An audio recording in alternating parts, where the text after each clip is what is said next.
ایک بادشاہ تھا، اس نے ایک خواب دیکھا۔ صبح ہوئی تو اس نے کہا کہ اس کی تعبیر کون بتائے گا۔ مختلف لوگ بلائے گئے، ایک شخص نے تعبیر بتائی۔ وہ خواب کی تعبیر الرؤیا کا ماہر تھا، آیا، اس نے تعبیر بتا دی پوری۔ تعبیر یہ تھی، اس نے کہا کہ بادشاہ سلامت، آپ کے سامنے آپ کے سارے گھر والے مر جائیں گے۔ بادشاہ نے جب یہ تعبیر سنی تو غصے میں آ گیا۔ اس نے کہا اس کو ڈالو جیل میں، گردن اڑاؤ اس کی۔ جیل میں ڈال دیا گیا۔ کہا بھئی دوسرا بندہ بلاؤ، یہ صحیح آدمی نہیں ہے، اس کو صحیح علم نہیں ہے۔ دوسرا بندہ بلایا گیا۔ تعبیر اس نے یہ بتائی، کہا بادشاہ سلامت، آپ اپنے خاندان میں سب سے طویل عمر پائیں گے۔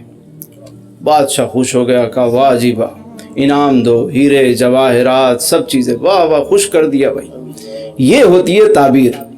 تو وہ شخص کہنے لگا اگر جان کی امان پاؤں تو ایک بات عرض کروں۔ کہا ہاں بولو بولو بولو، کیا مانگتے ہو؟ نے کہا وہ جو آپ نے قید میں قیدی ڈالا ہے، ذرا اس کو رہا کر دیں، مہربانی کریں۔ کیوں؟ کہا وہ میرا استاد ہے۔ کہنے لگا عجیب جاہل استاد ہے، اس کو خواب کی تعبیر بھی نہیں پتا۔ تو وہ کہنے لگا حضور تعبیر اس نے بھی وہی بتائی، میں نے بھی وہی بتائی ہے، صرف الفاظ کے چناؤ کا فرق ہے۔ اس نے کہا کہ آپ کے سامنے آپ کے سارے گھر والے مر جائیں گے، آپ نے قید میں ڈال دیا۔ میں نے کہا آپ اپنے خاندان میں سب سے طویل عمر پائیں گے، آپ خوش ہو گئے۔ جب سب سے طویل عمر آپ کی ہوگی تو آپ سے پہلے تو سارے ہی نکل جائیں گے، ہے یا نہیں ہے؟ تو یہ گفتگو ہی ہے۔